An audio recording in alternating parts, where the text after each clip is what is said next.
Seltzer Kings. Podcasts. Connect to the world with special Turkish Airlines fares.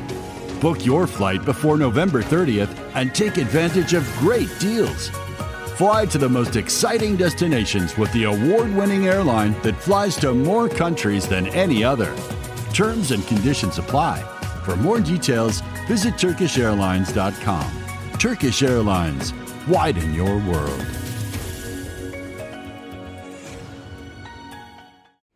No, don't even. He was there, God damn it, and he was wearing your jacket, Barry. Where'd he go? Did the crabs carry him away? I swear to God. I believe you.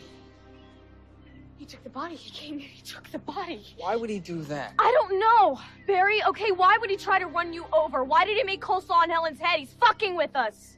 Come on, Julie. Let's go back to the house. Where's your jacket, Barry? Don't you see? He's got us now. Okay, this is exactly what he wants. We can't go to the police. Not now. He's made sure of that. He's just out there and he's watching us and waiting. What are you waiting for, huh? What are you waiting for?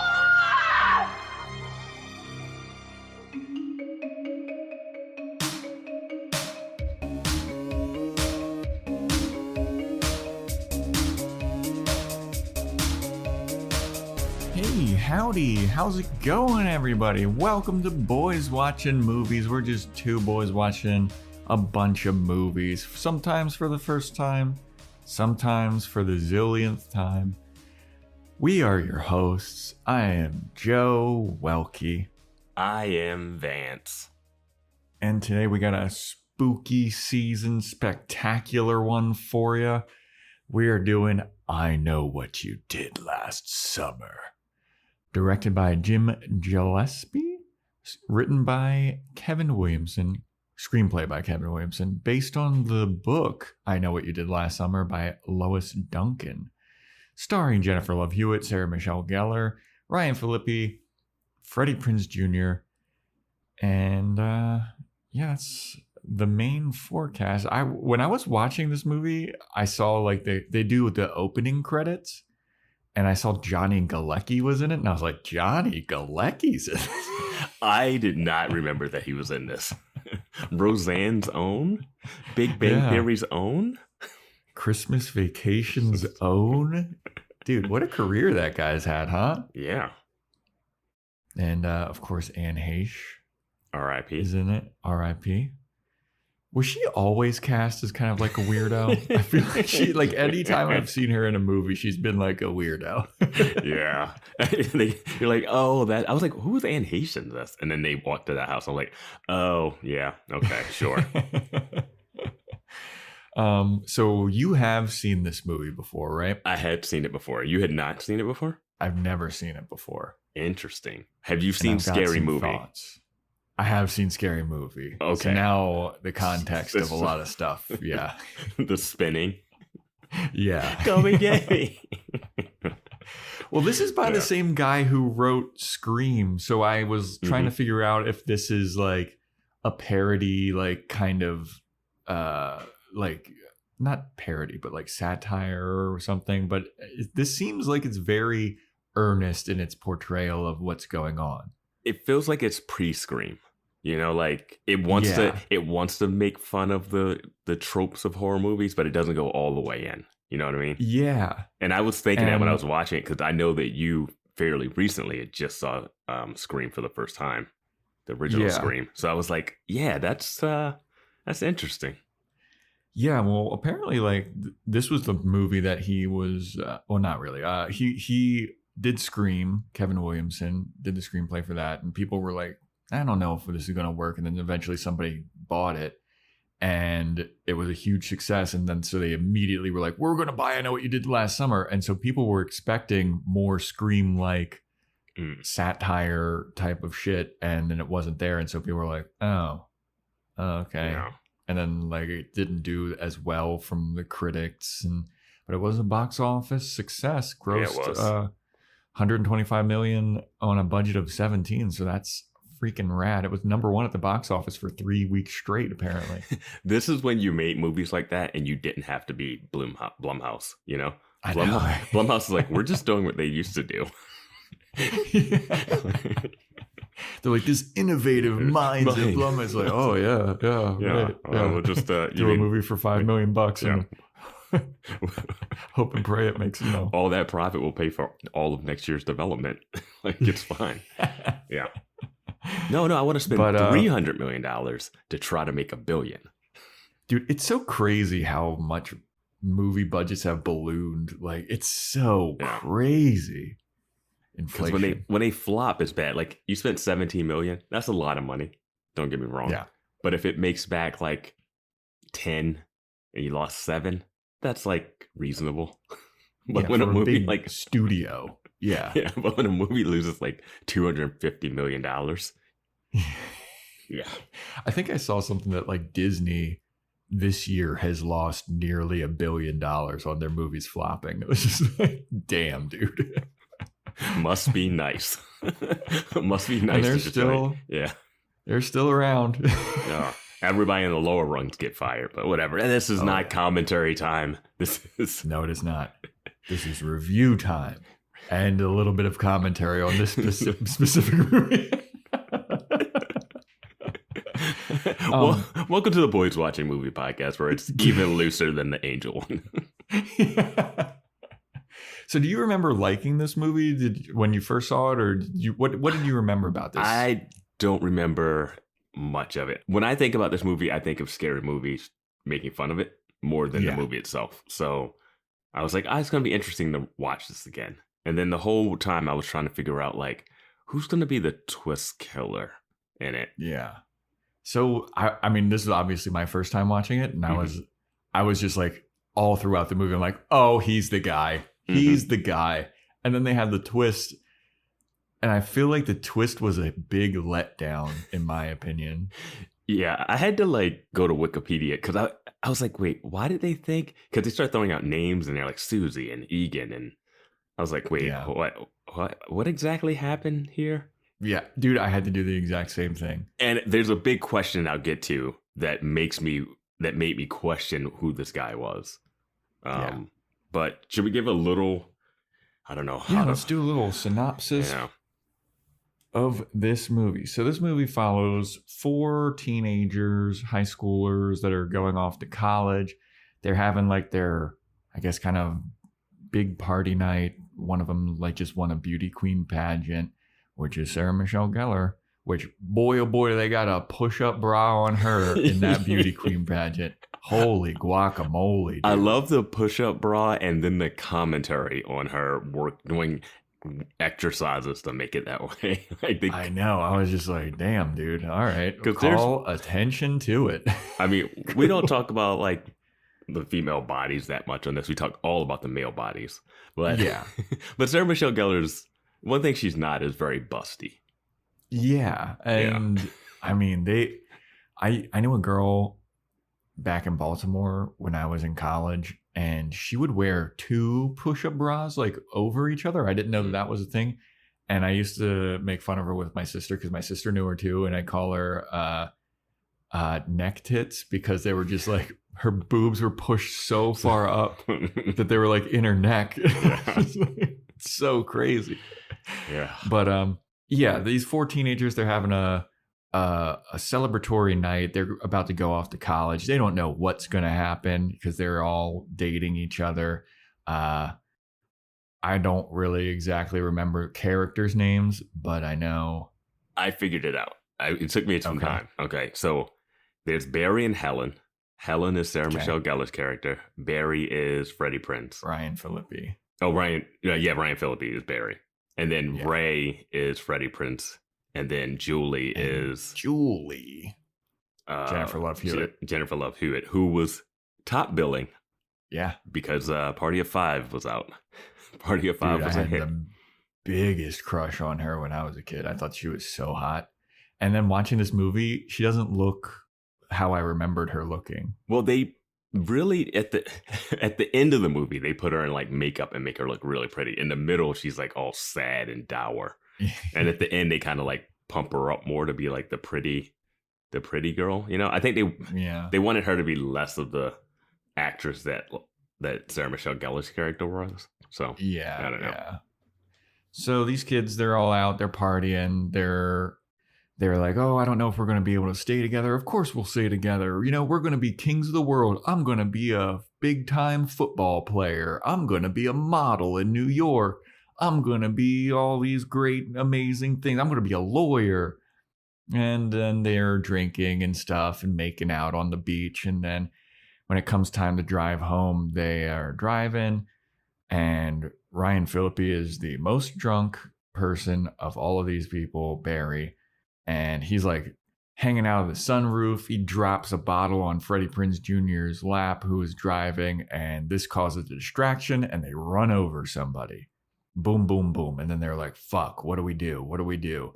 They come to the conclusion, the incredibly intelligent conclusion, to dump the body in the ocean. And while they're planning to do this, they're like, I don't think that we should do that. That's a dumb idea. This was an accident. And they're like, fuck you. Well, Ryan Phillippe basically is the other one being like, fuck you. We're dumping this body.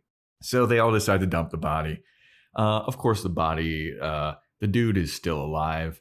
They figure that out. And then they're like, oh shit, we really need to dump this body now. So then they kick him into the ocean. And then they make a pact that this goes to the grave. Promise that you'll never tell anybody what happened here. And they're like, okay, cool. So then fast forward a year, they're all kind of like going through their harsh reality setting in. None of their dreams that they talked about are coming true. Jennifer, if you don't make it in a year, then yeah, if you don't make it to being the quarterback of the Pittsburgh Steelers 1 year out of high school, you're a failure. We have to talk about Ryan Phillippe not being a college quarterback.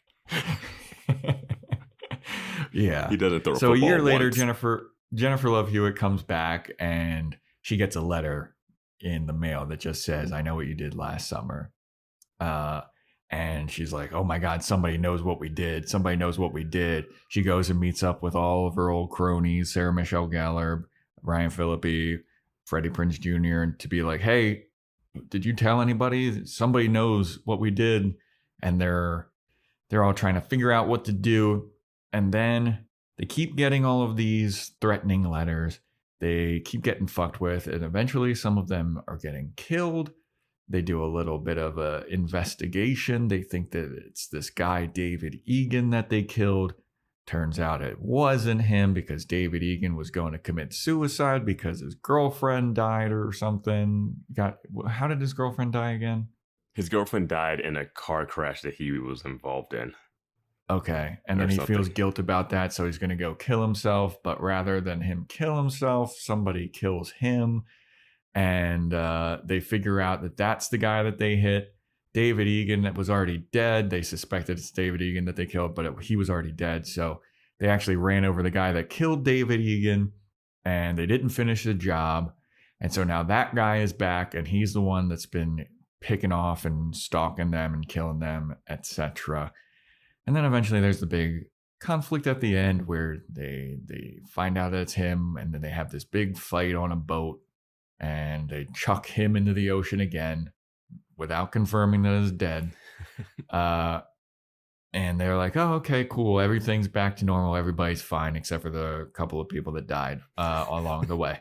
Let's go back off to college. My conscience is clear. I feel great. We're going to go partying, etc. And then the guy that they obviously didn't kill comes back for a last minute jump scare on Jennifer Love Hewitt in the shower. And yeah, that's kind of how the movie plays out. I love doing podcasts with you because just the way you were saying, and it's all fine and guilt. And I was just thinking the same thing.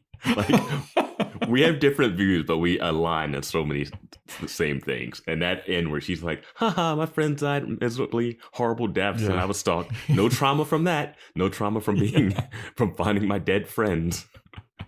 Yeah. Killing a guy, finding your dead friends. I'm all good now. Yeah.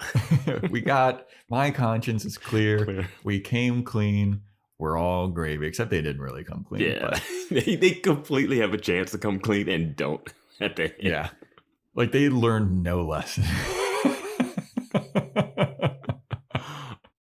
Now, before we dive in, I guess I want to talk about the whole ending twist early on, and then we can dive into little bits and pieces. Yeah. But the thing that confused me about the twist is that one of the first kills that happens in this movie is Max. Johnny Galecki, Max. Yeah. Johnny Galecki gets killed. Why does this guy kill Johnny Galecki? No earthly idea. None. No earthly idea. And Johnny Galecki gets it the worst, I feel like. Except for maybe Elsa. Elsa gets it kind of bad. Elsa, who's Bridget Wilson? Is that Elsa? Yeah, Sarah Michelle Gellar's sister. Yeah. In the movie. I think Sarah Michelle Gellar gets it kind of bad too. She has such a long run. Like, there's so much terror involved. It's not the sister just turns her face and gets. The sister gave up on life real quick. She gave up on life and then almost made her sister give up on life. She's so like. Why does she? Let's talk about Johnny Galecki. I know. Let's talk about that too. Okay, so Johnny Galecki gets killed, and I'm like, okay, because the movie opens with them on the beach talking about the hook guy, the guy like this urban legend of a guy with the hook that killed people or whatever. Yeah. So you got that that part of the story in there. But then this guy that they hit that goes into the water, you go, oh, is that the guy? Is this guy actually like a serial killer? Yeah. But I don't think he's a serial killer. I think he's just I a think guy. He was just going out to get vengeance about his daughter. He was like a grieving father. Yeah. So then him killing, and then him killing Max doesn't make a lot of sense unless he wanted to kill Max and then frame them for killing Max. I think that would have been the best idea.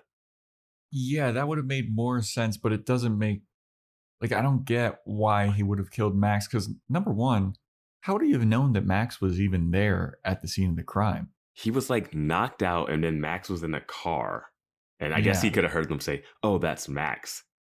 But he would have had to assume that they went over to Max and said, hey, we got a body, you drive away. And also, Max doesn't like those guys. Yeah. Like, he would be on this guy's side. He would be on, what's his name? Bill Wilson or something? Wow. Which one? Wait, who are you talking about? Ben Wilson, the fisherman, the hook man. Yeah. But I didn't get that kill. It made no sense. Unless, also a little bit of me was like, was he also playing a little bit of possum when he was hit by the car? Because he opens his eyes and like grabs a throat like right at the exact moment the four are about to kick him into the ocean. Like, what? Just let him kick you into the ocean and then swim back. Like, you're not. And then. And then when he grabs the tiara, he's underneath the water. And he just floats there and then opens his eyes and stares. Yeah. And it's like, wait, are you supernatural? Like, how are you? We didn't hear you come out of the water. How long can you hold your breath, guy who's been hit by a car and bleeding? Yeah. I mean, I just, there's a lot of questions to ask about this if you're looking at it. How did they explain that car wreck? Yeah, that was the next question that I was at. So when Ryan Phillippe is like freaking the fuck out, number one, okay, he's a little drunk, but he's like, how am I going to explain this to my dad? How am I going to explain this to my dad? And then like they just kick a body into the ocean and he's like, nobody talks about this. And then they're like, we're going to drive back. I was like, yeah, you still got to explain what happened here. There's still a bunch of blood and a huge dent in your car. Like, what did you... What did you say? You hit his ear, I guess? Not only that, there's blood on the car. There's a dent. There's alcohol spilled all inside the car. There's blood of the dead guy that you put on the trunk or wherever you put him. And then you dove into the ocean and got out. And then got in the car, soaking wet, fully clothed. So you just... The whole inside of that car is fucked.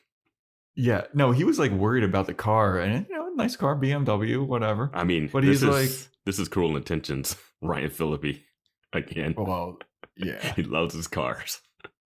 He's just like, I just don't understand what he would have said to his parents that would have made it okay. Like, if he's so worried about the car, like, he got back into that thing soaking wringing wet. It's going to smell terrible. The 90s are such a crazy time where Freddie Prinze Jr. just watches him choke slam Jennifer Love Hewitt against the car.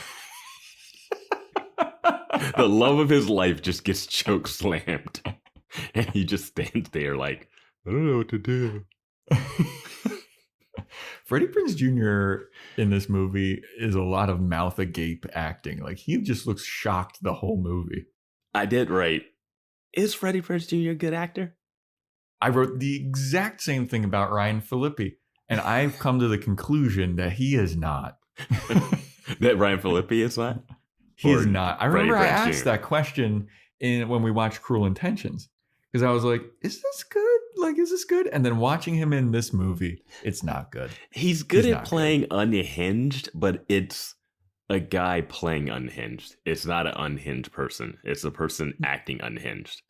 I feel like I need to see him in something more dramatic, because I've only seen him in these like teenager movies, like these teen drama, teen slasher stuff. Like, if I need to see him in some other context, because I've seen him in MacGruber. I don't think he's good. But I can't remember it. MacGruber? Yeah. He plays the straight-laced guy in MacGruber. Okay, I have to watch that still. I heard that's really excellent. I hear he's really... Freddie Prinze Jr. is not a good actor. Let me just settle that debate for you, man. He is not good. If you need any more evidence that he's not a good actor, you know what Freddie Prinze Jr. was? He was the acting coach for WWE wrestlers for like a very long time. What? I'm pretty certain that that's true. I feel like I read that somewhere. Well, I was like trying to figure out like what he's in. I was like Scooby-Doo, and then he's in She's All That, where he just plays like the hunky guy. Like, he was just the hunky guy character. But he's a handsome dude. But he didn't have that like extra charisma thing. And I wasn't sure in this movie because there's a lot of, he is actually the killer that they try to play with in this movie. And I was wondering if he was putting on an act for the twist. Yeah. But I don't know. Yeah, I thought that he was going to be the killer because so much of it lined up. Yeah. Because he was the one trying to convince them all that the Hook Man was real. And I was like, oh, okay. And then he wouldn't be there at times. And then when he first let the person live, like, I don't understand. Well, the killer lets Ryan Phillippe's character live after he hits him with the car. Which, the worst chase. Like, everyone knows if you're running from a car, it's easy to get around it. Go to the side. Go to the side. He just tries to outrun the car. This is supposed to be a star quarterback? Yeah. Well, we all know quarterbacks aren't necessarily the most mobile, especially back in the 90s. Well, him being a quarterback, it's like when Donald Glover was supposed to be a quarterback in Community. And you're like, it's no way that Donald Glover at 5 whatever was a star quarterback. Yeah, man. I mean, I also just didn't buy Ryan Phillippe as like the tough guy. Like, there is a scene at the beginning when they run over the person initially. All 4 of them are like standing around. And I was like, is everyone in this movie 5'5"? Like, everyone looks so short. Well, Galecki's a small dude. Prince is taller. But Prince is like... I looked up Freddie Prinze Jr.'s height because I was like, he's got to be the tallest. He was 6'1". Yeah. So I was like, oh, okay. But that's also build 6'1". This also has that weird, if you take it from that like high school way, where in high school people that aren't necessarily the toughest looking, just because of like that social hierarchy. Like, that's the tough guy, but he's not the tough guy because he's actually the tough guy. The bullies aren't always the like strongest, biggest people. Yeah. And then there's like, they try to play with the whole Freddie Prinze Jr. doesn't have money, but it's a fishing, like, weird classism that just doesn't really work at all. Yeah, he didn't have money, but Julie does. Sorry, I can't afford all this crazy good stuff like your family, Julie. What was the deal with Julie's dad being dead? Yeah, I don't know. I thought that was going to play into something. Because I was like, oh, did they kill her dad? And then Freddie Prinze Jr. is like, oh yeah, I never met my dad. And I'm like, oh, was his dad the guy that they killed? And then like he found that out later and he decided to get revenge. They just throw a lot of, what is it called? MacGuffins in there. Or not MacGuffins, but like red herrings. Misdirects. Red herrings. Yeah. Yeah, because like Julie's mom has a whole conversation with her about like, what happened to my daughter? Like, your father would be rolling around in his grave. And it made it seem like the mom goes from 0 to 60 like super quick. Because she's like, I'm so happy that you're back. And Jennifer Love Hewitt, it's all emo as fuck. And she's like, what would your father think of this? And it's just like, damn, give her a day, you know? Yeah, she hasn't come home at all the whole year. Like, no Christmas vacation, no Thanksgiving, no spring break. Well, the story takes place in North Carolina. And at the end, Julie's doing college in Boston. Okay. That's a tough come home situation. People do it. They come for money. That's the whole point of the thing earlier. Like, fair enough. Yeah. But man, Ryan Phillippe, Freddie Prinze Jr., they're not good actors. I want to talk about the twist a little more, though. Okay, let's do it. Because how did they get to the idea? They leap to the conclusion that this guy killed that guy really quickly. All of that happens really fast. And I was like, wait, it was happening so fast. I was like, I'm not sure what's going on. Yeah, that's why I had to look it up again. Yeah, I was like, wait, so you hit a guy and you threw him in the water, but that guy in the water did not die. But that is the guy that you hit.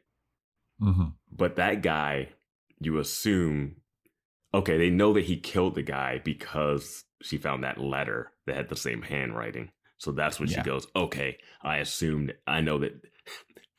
I love that Anne Heche's character saw that letter and was like, my brother committed suicide.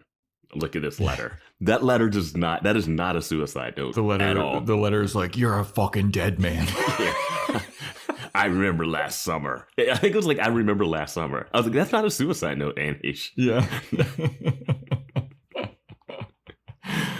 I mean, I guess you could construe it that way because he was like still grieving the death of his girlfriend. And I mean, they try to set it up He's flipping that like love, I love you pendant or whatever. Yeah. But I love that he somehow killed this guy, dumped him in the water, and then was walking on the road and got hit. And then he's not like, you know what? I deserved getting hit. I just killed a guy out of my vengeance. Nope. I'm going full psycho and I'm going to get more vengeance.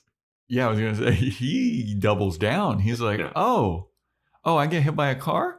Oh, fuck that. Yeah. I'm going to do some more murdering. Guess what? None of you young girls remind me of my daughter at all. If my daughter would have hit someone with the car, I would have wanted the same thing to happen to her. I don't know. I did like... It was pretty... You what were you going to say? I was going to say, I did like at first how they didn't give them the pass on the committing suicide being a get out of jail free card. Yeah.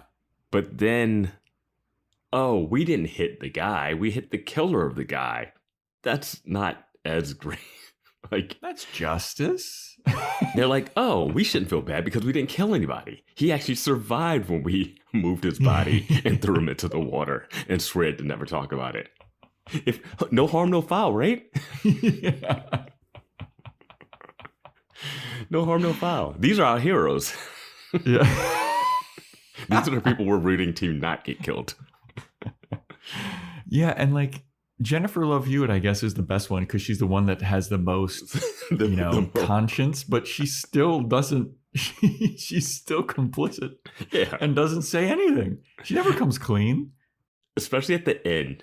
When they got that when last Freddie scene. Prinze Jr. and her are holding each other and the cops are like, what happened here? They're like, nothing. Yeah. I went back and wrote down the line here because this scene is insane and from a different movie. And I felt like they were like, hey, we have to tag in some like love story here. And Freddie Prinze, and I might try to read it like he read it. I wanted you back. I couldn't lose you again. I love you, Julie. No one gets me the way you do. I understand your pain. What? I understand your pain. What is that? No idea, dude. There's a line in the middle of the movie where Sarah Michelle Gellar's character, Helen, goes, "What happened to you? We used to be good friends. What happened?" What do you mean, what happened? We all collectively murdered a guy and promised never to talk about it. That didn't bond us. That didn't make us closer. Do you not realize we went to the sister of the person we think we murdered to find out who might be trying to kill us? And now you're like, why aren't we close anymore? Yeah, they lied about who they were. They're like, oh, let's be sneaky about it. They're like winking. Like, some scenes definitely feel out of a different movie. Like, they're winking at each other, it seems like, in Missy's house when they're questioning her about who David Egan was. And then, like, that ending scene where Freddie Prinze Jr. and Jennifer Love Hewitt are holding each other. And then the police are like, what happened here? Do you guys know anything? And they're like, no, nothing or whatever. And then that felt like a button on, like, a comedy beat. Right? Like, the pacing of that was like a comedic beat. But this movie's not a comedy and not a lot, like, nothing funny is going on, really. Yeah. Because they definitely go like, hey, we didn't do anything. That's a weight off our shoulder. We finally are guilt-free. Hey, you guys know why this guy's killing you? Nope. Yeah. It's like, that was a perfect, like, comedy beat. But this isn't a comedy movie. And it wasn't funny enough, really. Yeah. It was really interesting. But also, like, the one question that I had watching this movie was, like, after the year later, after Jennifer Love Hewitt comes back and they're, like, talking, she's getting the whole gang back together. Like, it seems like something really bad went down between her and Freddie Prinze Jr. that they just never explain. Like, she gets in the fight. She's like, I don't even know you anymore. Like, you don't even know me. It's been a year. And he's like, I'm trying to get you back. And she's like, not after what you did or whatever. But, like, they never explain what he did or why they broke up or what happened. In that scene, she's like, hey, I know, like, I did bad stuff that time. Because I guess he didn't stand up for her during that moment of, like, it's 2-on-2 and let's go in. He was like, I don't want to go to jail. So fuck this. Yeah. I'm gonna let him choke slam you. Say it. You can't nod your head. You gotta say it. I gotta hear you say it. We gotta scream as loud as we can on this dock where we're not supposed to be yelling. They're trying to get away with murder. We're screaming at full volume. Meanwhile, Ben Willis is slowly swimming back up on shore. I, Julie James, who lives at 123 South Bay Street, will not bring this up ever again. He had so many pictures of them. This is 97. There's not that much photo evidence. I know. In this small town. They were all in the paper, it seems like. Ben Willis is on his boat. He's got, like, pictures that he obviously took. Yeah. Production stills. And he's got, like, newspaper clippings of Helen Shivers winning the beauty pageant and like, I guess Barry would have been in the paper for being a high school amazing quarterback, but, like, he's got a lot of research on that boat, dude. Yeah. So to get back to Julie's mad at Ray. At Ray, yeah. Ray. Yeah. So when she meets and he's like, oh, wait, you work at the dock. Everyone is conveniently working at the same places, which is amazing. You're like, how can I get in touch with Helen? You could just look behind the cash register. There she is. Hey, let's go talk to Max. Oh, yeah, I scared him off. Oh, wait, our buddy Ray's here. That's convenient. We don't need another scene. We don't have to go anywhere else. Self-fulfilling prophecy ended up just like my father. What? You didn't know your dad. Well, the only thing I knew about him was he was a fisherman. I was like, is that anything? Is that something? But they're having a conversation there, and he's like, I know you blame me. And then Jolie's like, no, I don't blame you. I was complicit in this. I made my own decisions. But I don't want to know you. And she runs away all funny. Yeah, dude, the running in this movie. Whew. And I was just I know that we make fun of Buffy Sarah Michelle Gellar running in Buffy, but in this one, she does like I just recall in watching anime, they always have the women running like with this like awkward side to side, like elbows tucked into your ribs, but your forearms are like flailing side to side. Like you're holding those sparklers. Yeah. And she does that run while she's running away from the fishermen throughout the whole city, it seems like. Why was the city empty? No clue, dude. It was I guess because everybody was there at the parade. But like no one was on Main Street where all the stores are. The stores are just closed. And why did the sister want her at the store? She's like, you got to be at the store at like 10. I can't. I got to be at the parade float. Yeah. Yeah. But the sister was like such an asshole for no reason. I didn't get why she was. I was like, she has to be a killer too, right? Yeah. I thought it was going to be a Scream situation where it was like two people in jackets. Well, especially when Helen is like running away from the killer and she's like banging on the door. Elsa just kind of like rolls her eyes and she's like, all right, I'll come. And oh shit, I forgot the keys are back here. Hang on a second. Hang on. Helen's like banging, like, come on, please let me in. Please, I'm being stalked.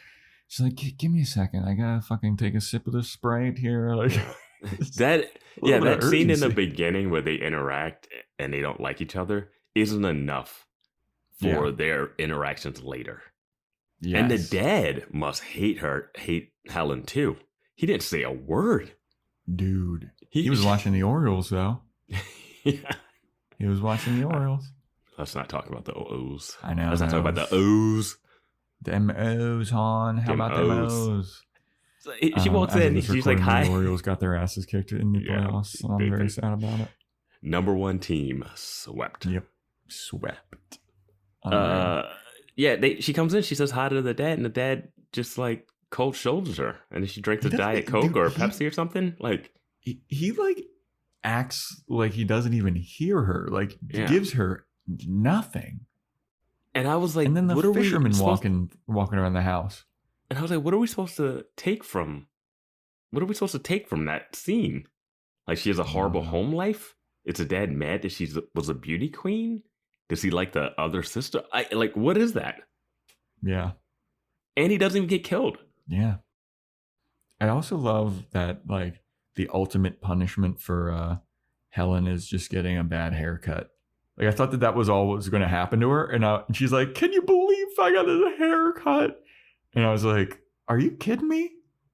Are you kidding me? It is so set up in a weird way where, I mean, I don't have like hair, long stuff that I have to brush at night, but girls do that, you know? Mm-hmm. So the sister's like, oh, you in that hair. Like, she just says it. And then the guy's in the closet and he goes, huh, what if I snip, but not snip it so bad that she can't go on the float and she looks like an idiot. Her hair looks perfect. It's just shorter. Yeah. Like, it's just the shoulder length haircut now. If he just randomly cut her hair, it would be all over the place. Yeah. And like, it seems like, I don't know. I feel like I read somewhere that he cut her hair with the hook. And I'm like, that wouldn't have been as clean of a cut. That couldn't have been. I just love this guy who his daughter was killed. He murdered a guy. He then gets attempted murder on him. And he's like, I'm coming back for revenge. Staying in a closet and waiting for a girl to go to sleep. And he's like, I'll show this bitch. Snip, snip, snip, snip, snip, snip, snip. He did the thing that like ghosts and ghost stories do. Where, I got Ryan Phillippe. I'm going to stand over top of him and not kill him. Yeah.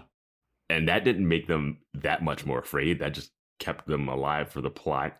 And then when he decides to kill him, it's like, oh yeah, I'll kill him here. This will be better, I guess. For some reason. Was he just like, I'm not going to kill them until July 4th? Was that his deal? Like some kind of anniversary thing? Yeah. Because I know Julie says that. Julie's like, oh, it's happening. July 4th. He's going to do it. This is his day. We got to figure it all out. And their whole plan is that Barry's just going to beat the guy up. Yeah. After they find Max's body in the trunk, they're like, Yeah, no, he killed somebody. I definitely saw that. So if we find him, will you punch him? Will you punch him, Barry? I know you're wearing a cast because he ran you over. God. Yeah, man. That little scene of Max being in the trunk with all the crabs, though, that was pretty gruesome, though. That was gruesome. And the crab crawls out of his mouth. Yeah, that was good. That was fucking brutal looking. But then they go inside. Jennifer Love Hewitt screams, runs inside, tells him like, "Hey, there's a guy in my trunk with a bunch of crabs." Then they open the trunk back up again, and it's all gone. I'm like, damn, this fucking fisherman works efficiently, dude. That's why I was like, there has to be like a team of people, because there's no way. And it was broad daylight, parked. Yes. Around houses. And the efficiency of which he was able to kill Ryan Phillippe's character, the cops went up there. Can't see any blood. Yeah. He managed to kill and remove a body and clean the crime scene in like 5 seconds. Well, they show like blood leaking on the like banister.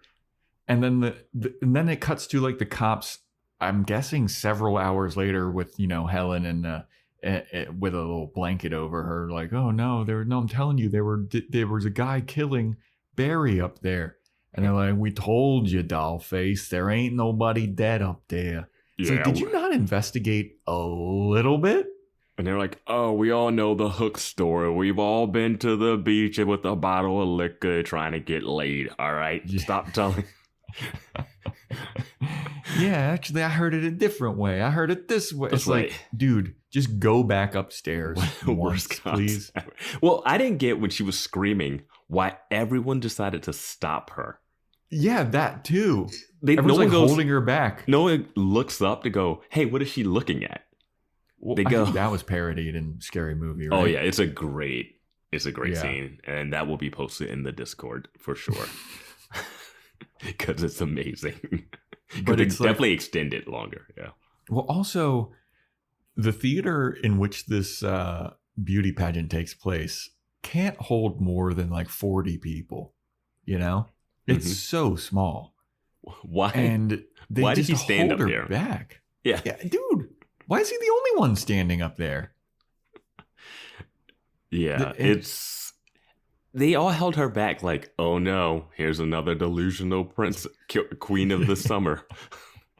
I did think it was funny when she was looking at one of the contestants doing their talent singing. Yeah. And the look she had, like, oh my God, can you believe this? Christ. Well, I did also like after she witnessed Barry get murdered and all this stuff, the guy that runs the thing, he's like, I'm going to need that crown back though still. Yeah. It's like, get a new crown.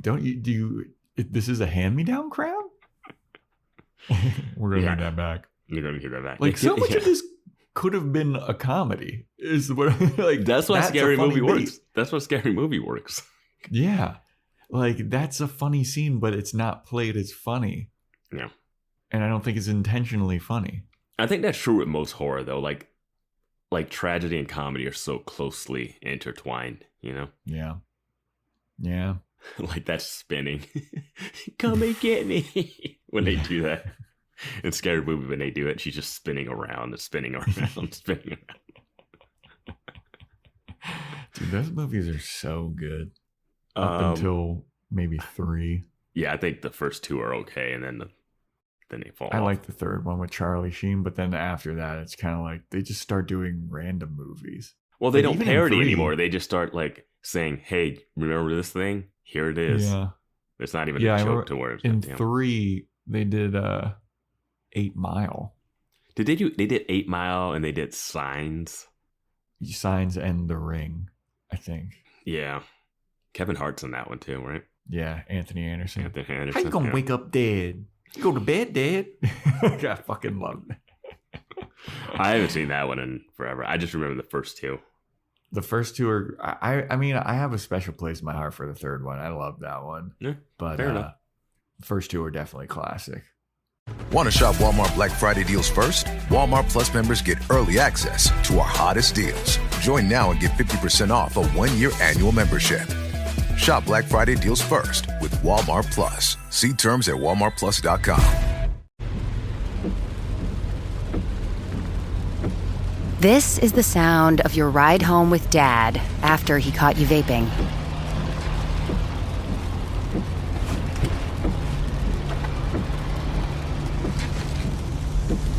Awkward, isn't it?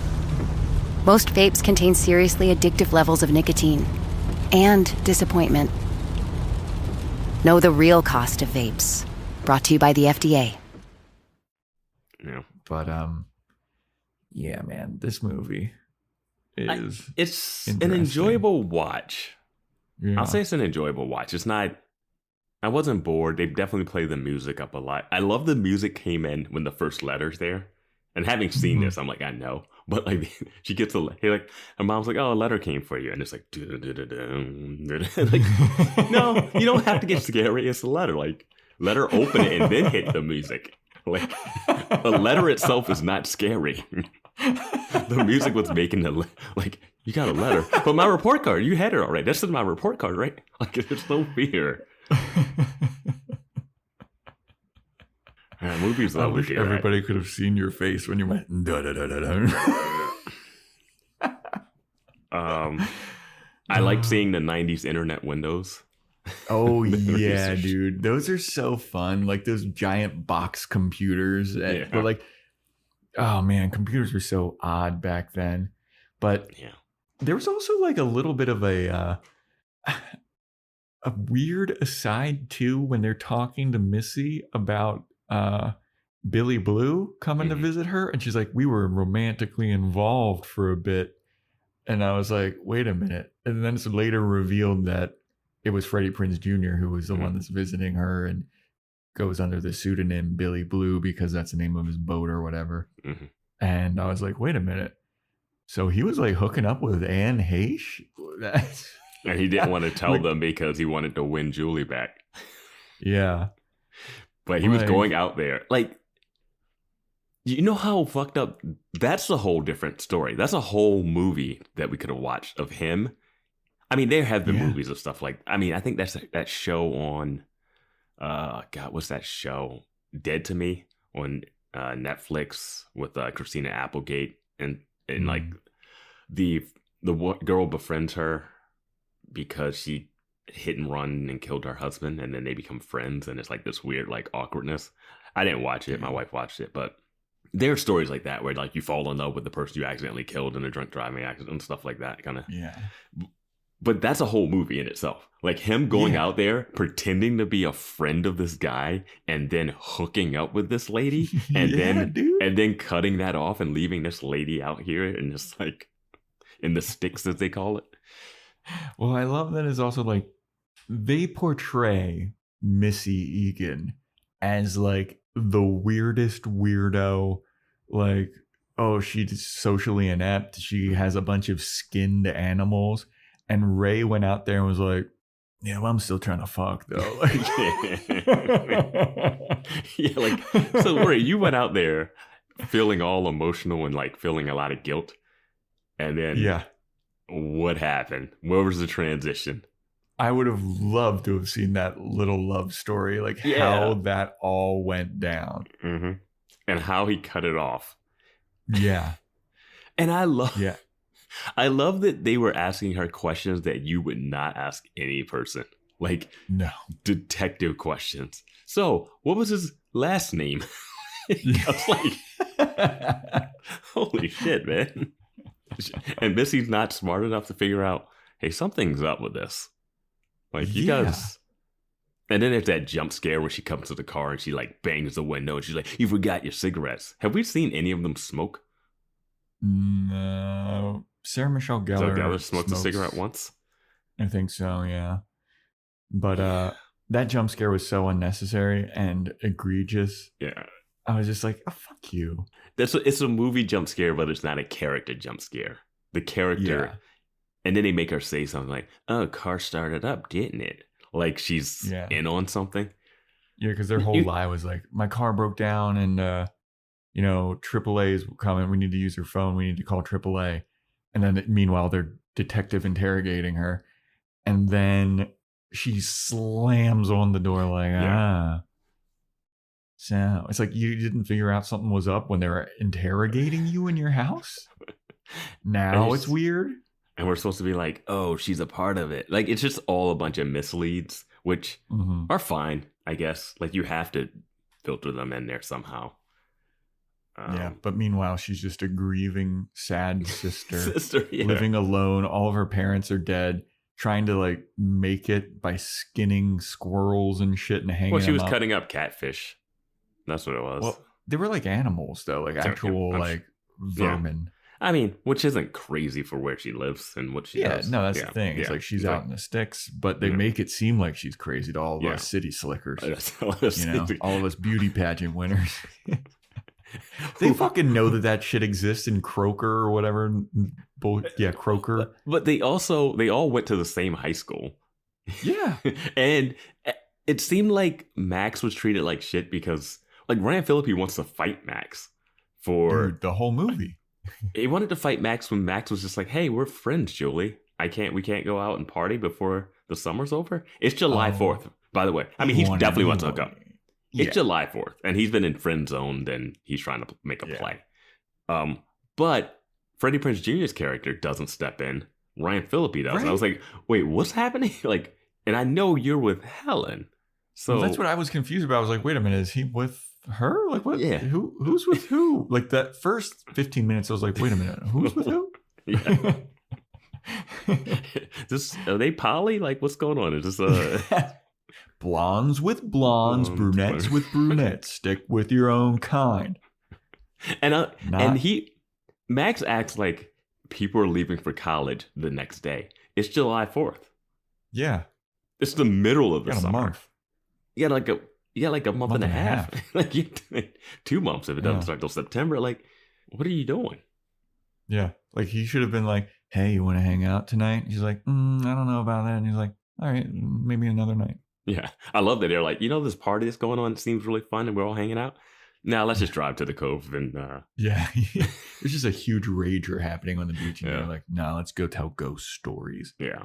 Well, I guess they wanted to bang, but like you could probably go that way like once the party starts to die down a little bit. Because they're a boring group. They're a boring group of 4 people. They are dull as shit. Yeah. The 4 of them suck as a fun hang. I don't think they would be fun to hang out with at all. No, you got Ryan Phillippe getting wasted and screaming in your face. Yeah. Sarah Michelle Gellar is just like a vapid beauty queen type. Yeah. Jennifer Love Hewitt just always is timid as fuck. And so Freddie Prinze Jr. Yeah. Freddie Prinze Jr. is just a dumbass. Like, he's just dumb. Yeah. Like, he has a fish mouth the whole movie. Just like, what? Fish mouth. Mouth open. Dude, when Max pulls up, he's like, oh, thanks, Max. We'll be seeing you. I was like, that's the strangest way of talking. Max should have been like, nah, man, what's going on? Yeah. That is not how you talked in high school to each other. Well, it also goes to show you, like you were talking about earlier, the power of the music, because Max pulls up and they put on this music and then he starts to act all menacing and like, what are you guys up to? Yeah. And it's like, oh, Max is a bad guy. Max is going to tell on him or whatever. Yeah. Or Max is going to be the bad guy later when it's the killer. But I'm like, he's way too short for the guy in the suit and the slicker.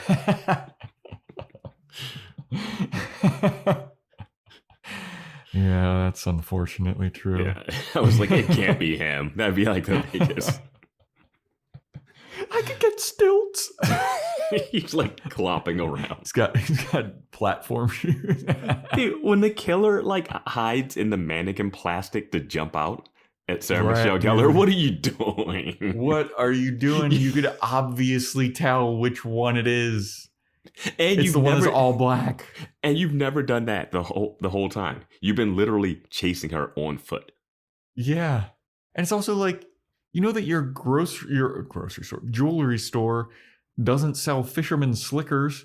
Like, every other person is just wearing like a tuxedo in that store, except for one fisherman slicker. And I love that it is dark, I guess. But I love that they thought this guy couldn't break into the store that's all glass. Yeah. They like lock the doors. That'll keep the murderer from us. The guy who I just watched murder. Hook. A guy just watched murder a cop. Yeah. For no reason. God, that cop was so dumb. He was like, huh. They blocked the street off. Huh. I know. Like, you work for, like, you're a government officer. You would be like, why is the street closed? He's like, well, Why I guess we're taking the dark, deadly alley. He like says it. Well, number one, I also love that the cop is like trashing her hair. He's like, he's just like such a catty bitch. Why did they hate her? I don't know. Like, I need a little more backstory. Do people hate her in this town? Like, the dad won't talk to her. The cop thinks she's an idiot. People hate the beautiful, Vance. That's why I get so much hate. Not the guy. They want to be us, Vance. Yeah. You wouldn't get it. You wouldn't. I wouldn't get it understand now. As one of the ugly fuglies, I just don't know what you beautiful people have. But yeah, I don't know why he took the time to be like, your hair looks fucking dumb. Yeah, and just like, that hair looks fine. It's maybe it looks 2 great. inches shorter. Yeah. Like, I couldn't even tell that like the fisherman like fucked anything up. Right? When she was on the float, perfect. I was like, she looks great. I don't know why Ryan Phillippe's on the float with his busted up face and his hand in a cast. Dude, and his bloody shirt and stuff. Like, he looks gnarly. Did no one notice that she goes, hey, over there? And then Ryan Phillippe runs through a crowd. No one was like, what was that about? Dude, I gotta be honest with you. I fucking loved that scene of them in the parade and them looking for the slicker. It was like a Where's Waldo book. Like, everybody's wearing it. I loved it. I love that there were so many people in slickers. And then it wasn't rainy or anything. And I was like, yeah, I think they wore those on the boat, on the dock. Like, maybe you wear them a little bit around, but like, you're going to it's July 4th, sunny, and they're in slickers. Yeah. It's July 4th. That is not slicker in North weather. Carolina. Yeah, that's it's hot. Hot as balls down there, dude, and humid. Yeah. I just love that, like, she points to the guy and she's like, there he is. Get him, Barry. He runs through the crowd. He's shoving people out of the way. Yeah. He tackles some poor old guy. He's like, oh, shit, it's not that guy. He doesn't even say that. He just tackles a guy, takes off his thing, and the old guy's like, and then Ryan Phillippe goes, where the hell is he? Doesn't say sorry. Doesn't say like, whoops. Didn't even give him like a ope. I wrote in my note, he tackled Larry David. And that poor extra didn't even get a chance to say a line and get a couple more dollars. They were like, nope, you don't get any lines. You get tackled on a pier by a teenager, and your reaction is, oh. You know, those dock workers and fisher people would be like, get the fuck off of me. Like, there's no way. At least one of the people that he shoved out of the way as he's sprinting, like, he shoulder tackled like 3 people on his way to tackle this elderly man. Meanwhile, later, Sarah Michelle Gellar is going to be like, oh my God, something's happening. They're like, she's running. Tackle her. Let's all stop her from running towards the murder. Well, also, she broke out of that cop car with just her fists. No, I think she kicked it with the shoe, but like the window and the glass, I don't, whatever. Fair enough. But I was like, damn, is it that easy to break out of a cop car? Like, what? Yeah, I think you can break it. I mean, it's just glass. You want to try it? You want to get arrested and try it?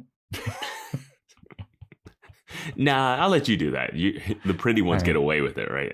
That's true. We do. Yeah. We do get away with everything. Yeah. Us You're beautiful. This is for podcast research. This is a tax write-off, I swear. I noticed that Julie said wigged out. We got a wigged out. Yeah. Here. Yep. And I wrote down a note. Hold on a second. Okay. Sticking with the theme of like breaking through stuff. She broke out of the cop car, but couldn't break into the sister's store. I mean, she probably didn't want to, like, I think breaking that big of a glass thing would have been, I mean, she breaks that glass and that guy just walks in too behind you. So it's like, I mean, my thing is keep running. Yeah. Like at a certain point, I'm like, fuck the sister. I'm just going to keep running. I was going to say Helen has a pair of ice skates in her room. Yeah, she little does. Sarah Michelle Gellar ice skating little thing. Did Sarah Michelle Gellar like actually ice skate? Yeah. That's why like, that's the whole point. Being? Yeah, that's why we had a whole conversation with the ice skates in Buffy. Yeah. We literally talked if that was like a stunt double or something. No, like that was the whole thing. They did ice skating because she ice skates. That was a long time ago. That was season 2. Sorry, everybody. We still reference stuff from season 2. Yeah. Look, some specifics they're gonna get lost. I would not bring up that she had a pair of ice skates based off of. Anyway. Yeah. That's on me. What else is there about this movie? I love that after that huge long chase scene, Sarah Michelle Gellar decides to turn around at the most inopportune time. Yeah. Like, you're there, you see freedom. Like, just go into the parade. She's like, I'm so close. Let me turn around, and somehow he's going to show up in front of me. Yeah. How? Yeah. And that's when you're like, is he supernatural? Because the body cleanup was way too fast. Cleaning up all those crabs in a dead body in the middle of in broad daylight. Yeah. I mean, they couldn't have been inside that house for very long after Jennifer Love Hewitt saw that. Like, that was a part. I didn't know which house she ran to. I didn't know how far away she had to run to the house. Well, I also was like, is this in her mind? Like, but then it's like very much not in her mind. I think that's what they want to play with, but it would have been like, I mean, that trunk was clean. It didn't even have, it wasn't even damp. Yeah. Did he get another car? Did he have another make and model of the same car? I mean, how many crabs do you think were in there? Because it was at like least filled. At least 50, maybe even more. I would say probably like 100. Yeah, that's crazy. And a body. Yeah, like limp, not easy to carry. If you ever dealt with live crabs, combination. It's not an easy thing to just gather up live crabs. Yeah, that's what I was about to say. It's like, number one, you're dealing with a limp, dead body of like, a fully grown person, like a teenager, whatever. But that's still like at least 150 pounds, limp, hard to handle. And then you have like all of these little things crawling around. Like, that's such a hard cleanup in two ways, like in terms of weight and then also just like gathering up everything. Yeah. Not a crab leg left in there, dude. And we saw, I could hire that guy to clean my apartment. God like, he's cleaning up blood splatter easy. Some dollars, dude. It's a great maid. He had a huge boat too. Yeah. I mean, that boat was massive. Dude, that whole ending fight scene was such bullshit too. Jump off the boat, Julie. Thank you. What are you doing? You're like 20 feet off the dock. You're from a seaside town. You know how to swim. She looked and she was like, guess I'll go underneath the ship. Yeah. Like, it's the classic horror movie go to the basement thing. I was like, jump off the boat. Especially when she goes to get the flare gun and then we don't get anything from that. And he like speeds up and she drops it. And he's like looking at her like, I was like, that was your plan? To speed up and she was going to drop the flare gun? Jump off the boat, Julie. Both of them. It's like Julie could have jumped off the boat. Ray, Freddie Prinze Jr. is like, oh, fuck, how do I get there? Fucking, you can jump in and swim to that boat's not moving real fast. But he like takes the time to get on a jet ski. And then he gets in another boat. Yeah. It's like a little motor with boat. a motor, not a jet ski, you're right. But it actually worked out because that guy does speed up and try to take off further. Did you notice that when Freddie Prinze Jr. is trying to climb onto the boat, like the height and size of the boat drastically changes? Well, at one point I was like, is he climbing to the boat or is he climbing up to the top of the mast? It was like, what is this? Yeah, when he's climbing up that rope, like, military style like that, it looks like he's climbing up onto a yacht.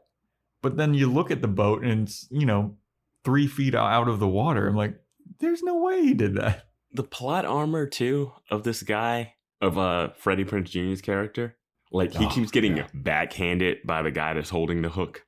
He keeps getting...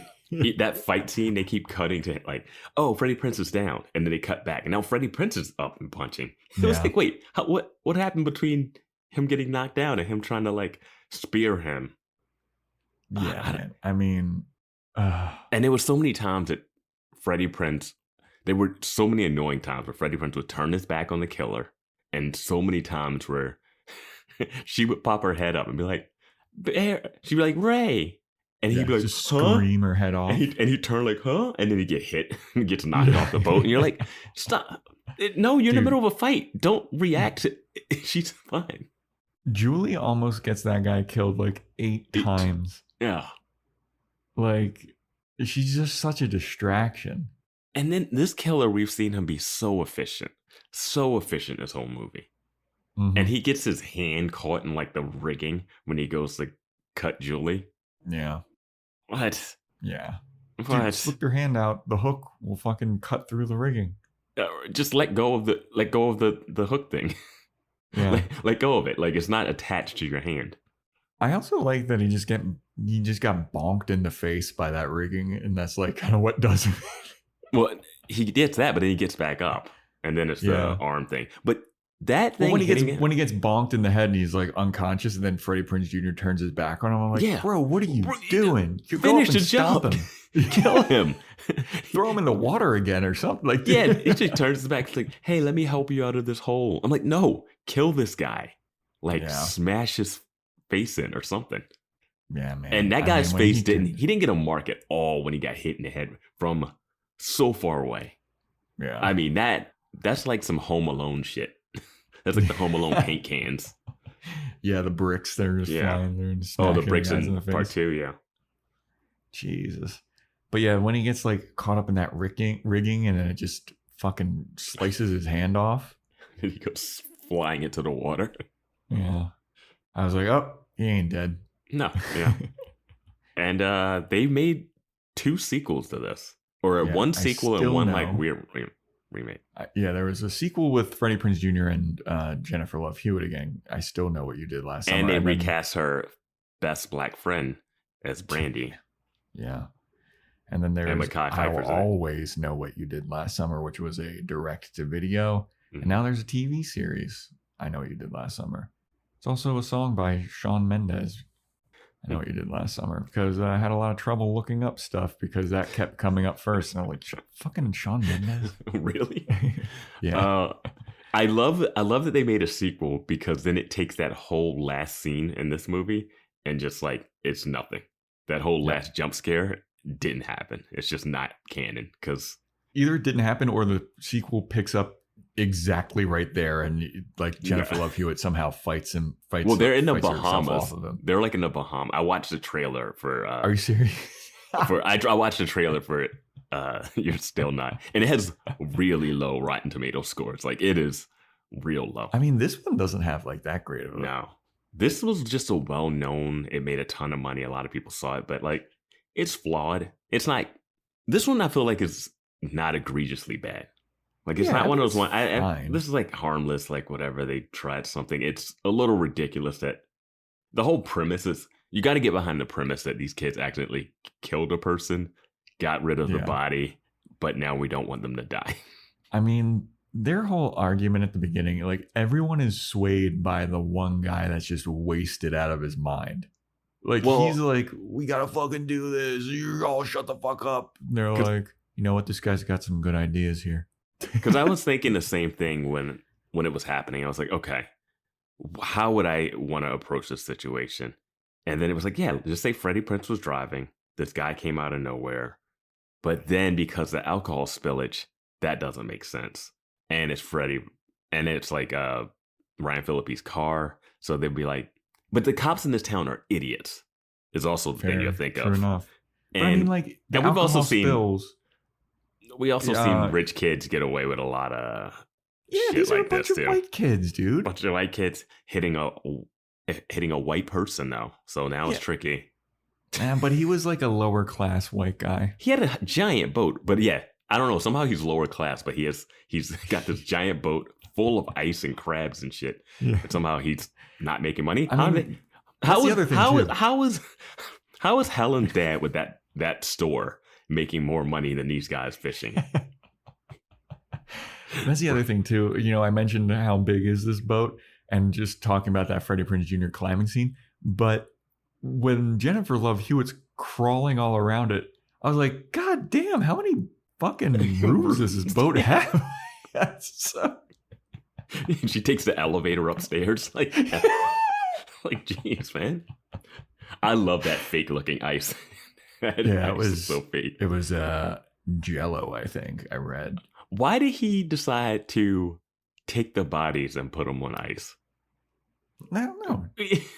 What was this guy's end game after killing these two people? Take a nap? I guess. But yeah, here's how I would approach it, okay? Freddie Prinze Jr. says the guy like just came out of nowhere, which is what happened. The alcohol spills, like, yeah, that was Ryan Phillippe.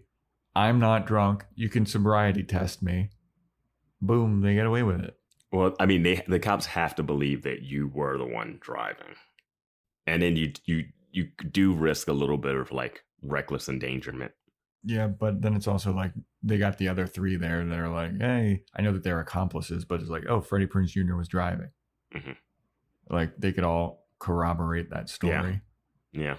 I mean, they would get away with this so easily. I mean, they would still get into some trouble, but I don't think they'd be like, I mean, they already accepted to college. He's not going to college, I don't think, Freddie Prinze. So like, this is something.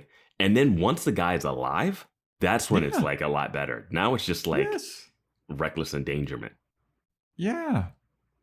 Well, the thing is, they didn't even want to take him to the hospital. They didn't even want to check his pulse. That's the yeah, dude. Well, they checked his pulse. No, they didn't. They didn't want to go at him. They like look at him. No, they like check him. Really? And they were like, oh, yeah, like I thought that somebody touched him. No, Ryan Phillippe goes, oh, look at him. He's already dead. I could have swore that Freddie Prinze Jr. walked over and tried to check in. No. Huh. No, I don't think so. And then they all carry the. I love when they just carry the body over the side, and then Ryan Phillippe pretends like he's vomiting. Yeah, I thought that was a good play.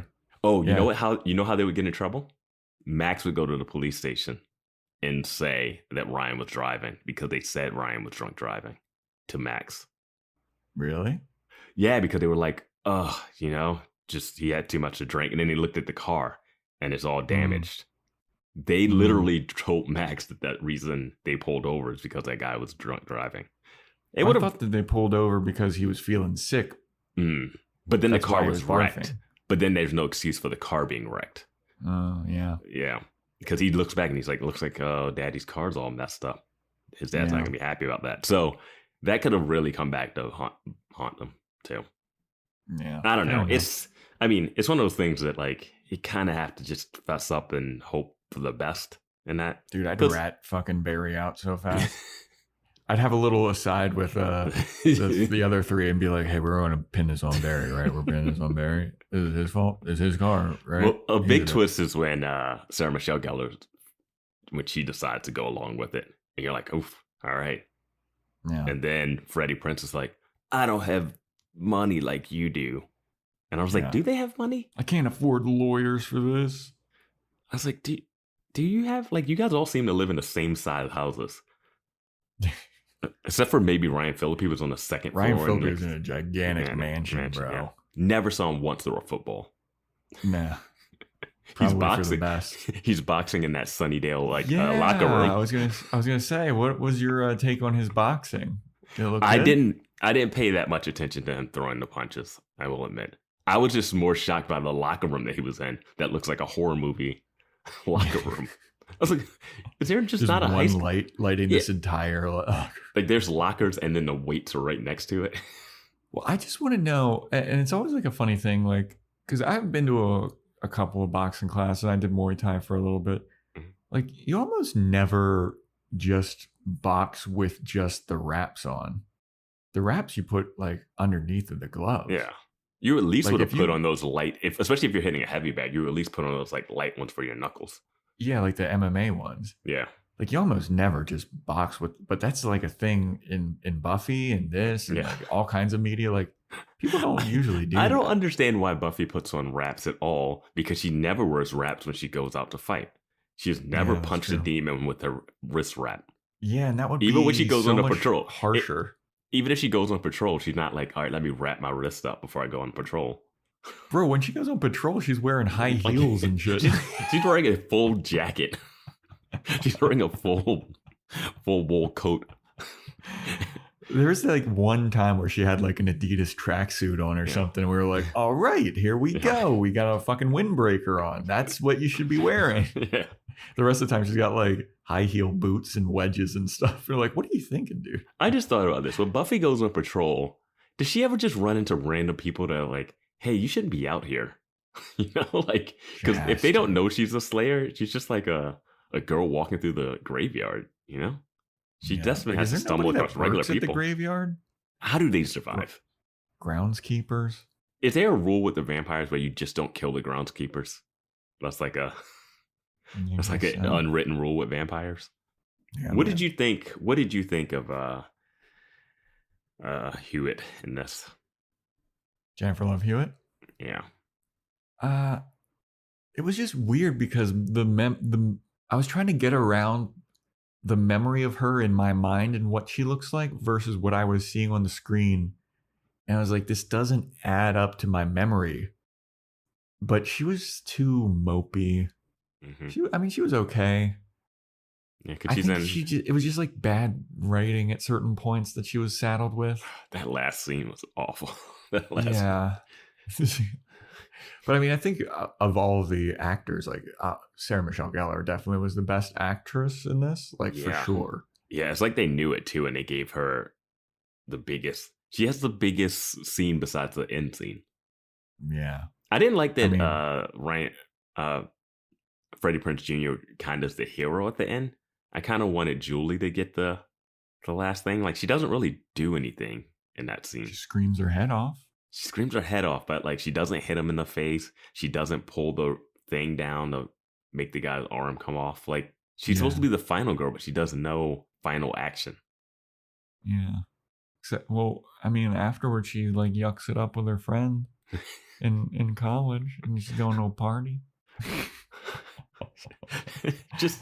That just drove me wild. That like all of a sudden she's like, oh, weight lifted off my shoulder. Two of my good friends are dead. Cop murdered. This dude Max is murdered. I gotta do a slay of the week, slay of the movie here. Okay. When the fisherman is dragging Elsa's body by like the rib cage, that was gruesome, dude. It was weird because of the way the body was like limped. Yeah. Like, I just love that she just turned her head and got slashed. She didn't scream or anything. She's like, I knew this would happen one day.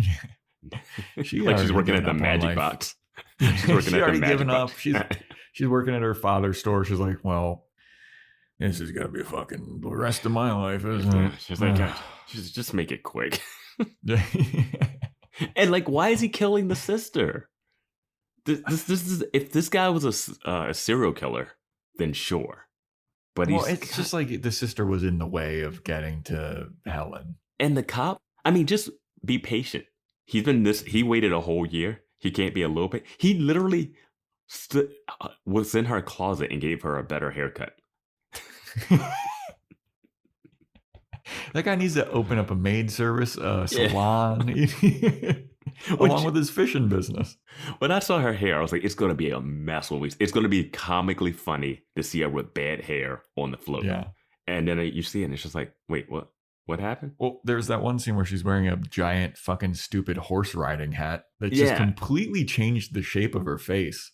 Mm-hmm. Like when she's wearing that hat, her jaw looks different. I was like, whoa, what is this? That hat was so silly. It was interesting because I feel like there's a deleted scene there because when Julie comes over, she's sitting there on the bed with Ryan Phillippe and they're like talking. I did like that they started to become closer right before he died, so it would have more emotional impact. And you could see the chemistry that they have because that carries over into Cruel Intentions. They have they play off of each other well. Yeah, and like I would have liked to have seen more of that between Jennifer Love Hewitt and Freddie Prinze Jr. Because like, I mean, the problem is they were both okay. So Ryan Phillippe is like a raging emotional alcoholic, but he's like that alpha male ridiculousness. And Sarah Michelle Gellar is the prom queen, but she still has a little more agency to herself. You know, like she cares about stuff. She thinks about things. But Julie, seems like sassy too. Yeah, a little bit. But Julie and Freddie Prinze Jr. just don't have. They don't. Julie and Ray have like no personality. Yeah, they're blank slates. Yeah, he's like, I just, you know what? You saw it? Did you ever see American Pie? Yeah. You know the guy Chris Klein in that, and he's like such the boring character, and he's like has like this like he has sex on the beach, but he's like, oh, he doesn't say anything about it at the end, and he has like this very romantic adult type relationship. They kind of have that, but it's like not fun for this movie. Yeah, like, well, that's why I thought that Freddie Prinze Jr. was going to be the killer, because like, oh, that would make him somewhat interesting. I thought he was going to be the killer, but Barry kept saying that he's the killer to the point he kept saying it so much that I was like, he probably is not, because they keep saying it. But I wasn't satisfied that the killer was some other dude that killed this guy off screen. Yeah, I mean, the twist was, I didn't feel like it was very satisfying. Yeah, I was like, hey, it was this guy, the guy that we hit into the water, but because he was there to kill someone else. Okay. Like, I don't even need that. Like, he was there to kill someone else. Like, mix him up. You want to know another thing? So they talk about like the legend with the hook hand guy at the beginning of that movie. I think I saw somewhere that they made that urban legend into a movie called Urban Legend or something like that. Urban Legend. I think I heard about that, like early 2000s or something. Yeah, maybe like they took 90s, some inspiration from this movie to make Isn't Candyman a hook? Doesn't Candyman have a hook? Yeah, Candyman is a hook. Candyman, the new one, is very cool. I never saw the original one, but the new one was pretty sweet. I've seen the original one. The new one, I heard good things about it. It just got swept up in the whole pandemic situation. Yeah. It's a bummer. It was like really creative at certain points. But yeah, man. Anything else you want to talk about with this movie? I don't know if I have much else. I mean, overall, I liked it. I'd give it a 6 out of 10. Yeah, I mean, okay. Yeah, I'll give it 6, maybe 6.5. I enjoyed the ride of it. Yeah, it was good. It was good to see all that good soundtrack. Mm-hmm. Very nice. We got a chance to see that Mandalay Pictures opening with the tiger that comes out of the... when movies had that in the beginning. It's so long, dude. Yeah. It's so long. I was like, this can't be part of the movie. Family Guy has a random joke where they like make fun of you can't tell when the movie's starting because all those like the studios and production companies pictures come up, because DreamWorks has a guy like the kid fishing. Yeah, there used to be so many of those at the beginning of movies. I just love the fact that but going back to the beginning of the movie, so they kicked the guy in there and he like took Sarah Michelle Gellar's crown, and she's like, I gotta get that crown back. It's like, bro, let the crown go. I think you got to get the crown back because it's evidence if it's still like locked in his grip when they fish him up. Oh, you know what? Great point. Yeah, Joe, I don't want to be in a car with you when this stuff happens, because I don't feel like. But I did love that he dives in to this dark, murky water. Yeah, like he's gonna be able to get it. Like, dude, you can't see anything. No way you would be able to see anything. You can't see it when it's daytime. Yeah, like water is. Oh, dude, it's so gnarly and nasty. It's not like they're in Italy or whatever where they have those crystal clear blue waters. Like, it's gonna be green night, and you can't see shit. And they got like but they did shine a flashlight. They did have the flashlights. Good thing that trunk of that car had like 6 flashlights for everybody. Yeah, I mean, that guy just staying still underwater, like standing on the bottom of the ocean with the crown. You know what? The seaweed. Yeah, and he's just like eyes open, looking at him. Like, do you need to breathe, Scarecrow, man? Like, you guys legitimately killed a person. Like, you pushed a guy in the water who was still alive. Like, murder. Yeah, not accident. It was accidental at first. At first. Freddie Prinze Jr. keeps being like, manslaughter. This is manslaughter. It's like, no. This is murder now. I was on Barry's side when it got to the end of the dock, and then he's like, give me a hand with this. And Ray's like, I don't think I can do it. I was like, now you change your mind? Yeah. Like at that point, when you were all like, we got to do it. Fuck it. Fuck it, I'll do it. Like, damn. Yeah, and it's like, I don't know if I should be rooting for you anymore. Yeah. I love that her going to New York. I was like, how did it go? It just didn't work out. It's like, wait, what? Were you going there for college or were you just gonna, you couldn't work at a store? For a few weeks. You didn't work out. But you're back home working at your dad's store? Like you didn't want to just get a retail job in New York and stay away from this town that you have murder? You know, New York rent prices, Vance. She couldn't afford a place with just a retail She came from job. money. They all came from money. Remember? Freddie Prinze. He says it. They can't be like, oh, you guys are wealthy. Max, you're just a weird fisherman boy that we make fun of. And then all of a sudden they're like, we don't have money. Yeah. What was the product placement? Her drinking that Pepsi or Coke? She goes in the kitchen to drink a soda, and while the guy's sneaking in, that was just like I'm pretty sure it was up a Diet Coke. Diet Coke. It was just straight up product placement, right? She just walks in the kitchen, pours a Diet Coke, and then drinks it, and just goes upstairs. You want to hear a fun fact that I read about this movie? Yeah. Do you got any trivia on this movie? I didn't look up any trivia. Yeah, I got a couple of them. Yeah. The book that this is based off of, the author did not want this to be turned into a movie, and she saw the screenplay and she hated it. She didn't want it to be turned into a movie because in the original book, nobody dies. Like it's more of just kind of like an old school, like someone stalking them, but like nobody gets killed. And she didn't like the fact that people get killed in this movie because her daughter or something was killed by some guy, like murdered. And she was like, I don't fucking like that. I don't think that murder is something to be like giggling about and making movies about for entertainment. And they're like, hey, guess what, lady? Fuck you. I mean, did she not have the rights of refusal of option? I guess she maybe sold it or something. Yeah. But yeah, or did they option a book? Yeah, you could have someone option your book and then they can completely change the whole thing.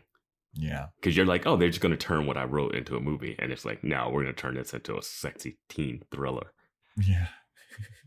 But, yeah, like all the characters are different in the book too. Like it's vaguely the same story, but a lot of stuff is different about it. Like I said, I would have liked this movie even better, like for my personal style of things, as opposed to like, oh, he hooked some guy and killed him. If he would have like killed Max, because they go and punch Max, like Ryan Phillippe's Barry goes in there, he threatens Max in front of a bunch of people, nicks his face with the hook, and then like threatens him, right? Kind of in front of people, but he takes him to the side, right? So he was there. Next thing you know, Max turns up dead. And you're like, this guy's fucking with us. He's framing me for this, you know? Yeah. And now it gets real fucked up. Now it gets crazy. Now he's fucking with your livelihood. Like, yeah, he's trying to kill you. And you also have to be like aware that the cops are after you and they're on your trail. You have to show that you're innocent for one murder, but you're guilty of this other murder while you're also being chased by a murderer. Like, like, what? Sarah Michelle Gellar actually is having to go on the pageant, and this is her last chance to win it. And he cuts her hair. Not, oh, she's already won. Like, when I thought about it, I was like, oh, she's giving her last performance. Not like, oh, she won it last year. So now there's no stakes at all for her winning the competition this year.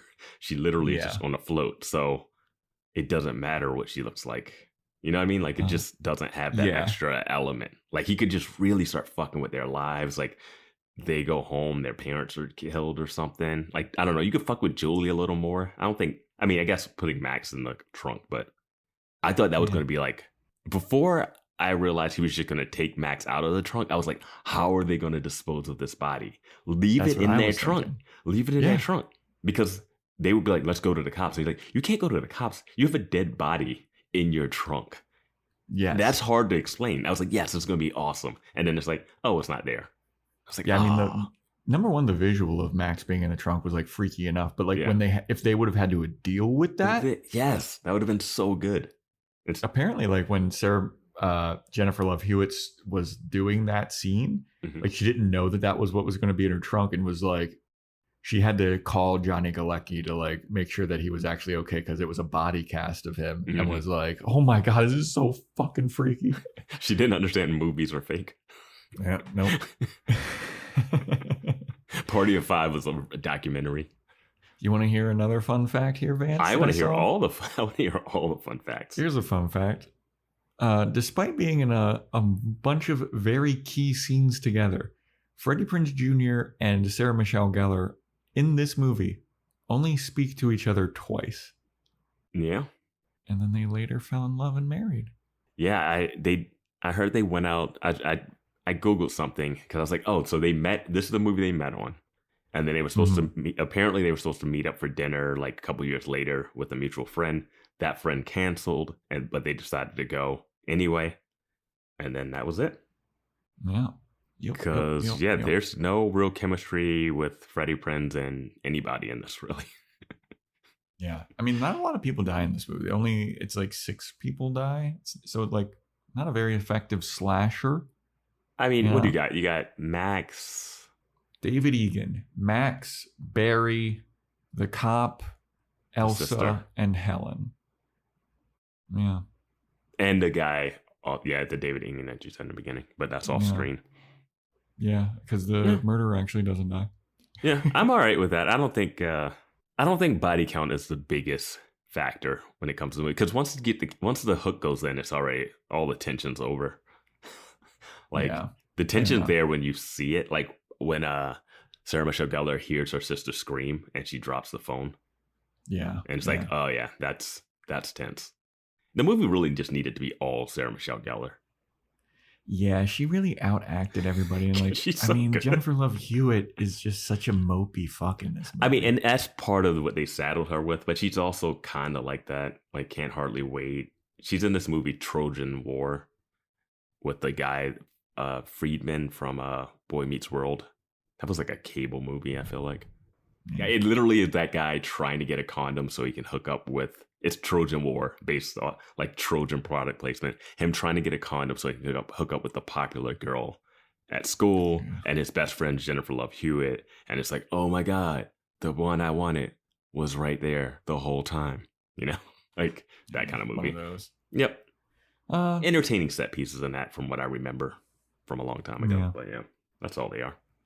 Well, those are basically all the fun facts. To be honest with you, I looked through a bunch of them, and like IMDb with their trivia, they make such tenuous like trivia. They're like, oh, Sarah Michelle Gellar was blonde in this movie. She's also blonde in Buffy the Vampire Slayer. Like, go for what? Did they not mention the skates? Did they not mention the skates? They did not mention the skates that I saw. There's a site called Fun Trivia. Yeah. And it has 10 trivia things for this movie. Let's see them. Wait. Let's hear them. Oh, this isn't trivia. These are like quiz questions. Like, let's take the quiz, dude. What? You want to take the quiz? Let's take the quiz live on air. All right. Well, I mean, I have the answers and the things. So, all right. Quiz me. All right.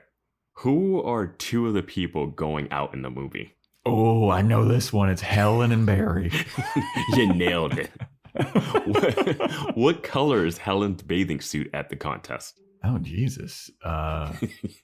That was like the most vague, like easy question to like, yeah. What is it? Yeah, you thought that one was easy? That was good. What's her bathing suit? You laughing at funtrivia.com?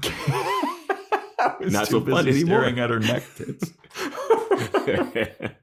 And you know I don't pay any attention to anything people are wearing. Is it blue?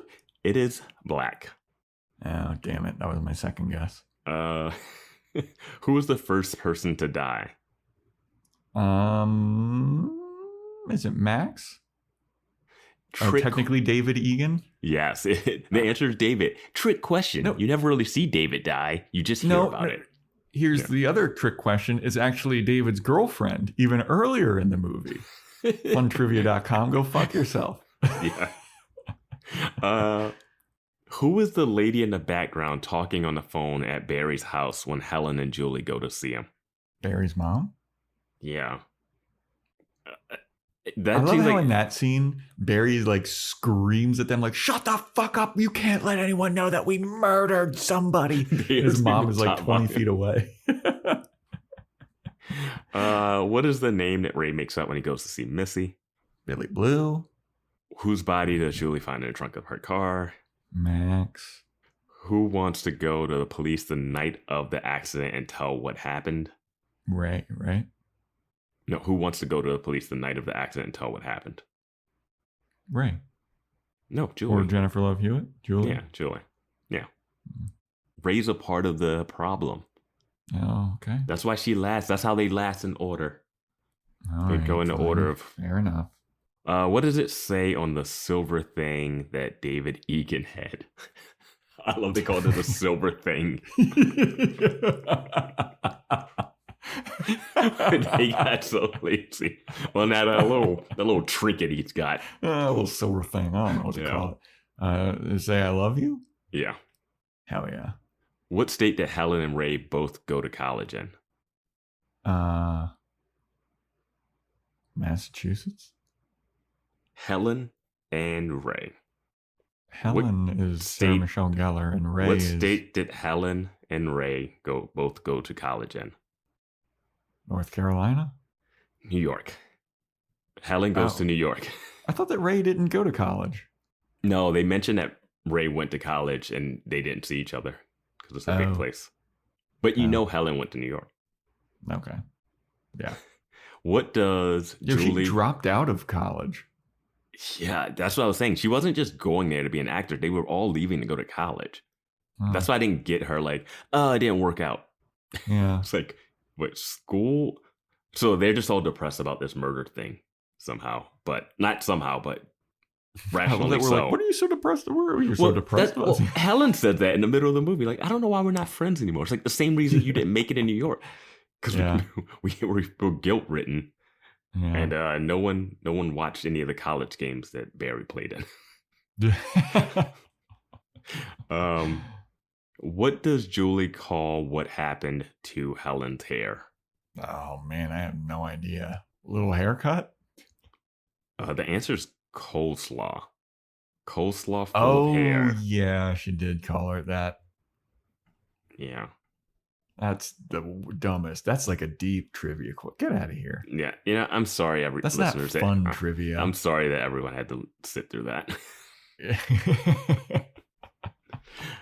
All right. I think that officially means we don't have anything else to talk about. We're done with this. We're done with it. But overall, pleasant viewing experience. I had fun with it. Yeah, I don't think it's a classic. Great movie by any chance, but it's enjoyable. It's one of those well-known ones, and I do like seeing Sarah Michelle Gellar as just her acting. She can act. She can do it. She has the quality. Yeah, and this is like right around, like maybe right before Buffy happened. Yeah, or like after season 1. It's like within months of like season 1, because I know season 1 was shorter. I looked it up beforehand. I forget. Because I saw a fun trivia thing about how like the haircut that she has in this is the haircut that she has all throughout season 2. Okay. So I guess it is between 1 and 2, but SMG making us proud, everybody. Yeah, then she does Cruel Intentions and knocks it out of the park. Check out our Cruel Intentions podcast if you haven't listened to that. Yeah, Ryan Phillippe being a terrible actor in that movie too. Maybe I'll watch. I gotta watch something else that he's in. I gotta check out MacGruber. I gotta rewatch MacGruber. Yeah. But that is a wrap, everybody, for our episode on I Know What You Did Last Summer. Thanks for listening. Thanks for subscribing. Chat about it in the Discord. What'd you think? You think Ryan Phillippe is a terrible actor? Do you think Freddie Prinze Jr. is a terrible actor? Do you think Sarah Michelle Gellar is a good actor? Do you think Jennifer Love Hewitt is a terrible actor? Let us know. And we'll see you next time on Boys Watching Movies.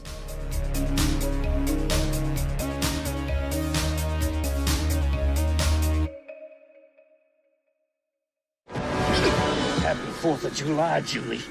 Please, it was an accident. I know all about accidents. And let me give you some advice. When you leave a man for dead, make sure he's really dead. Seltzer Kings podcasts.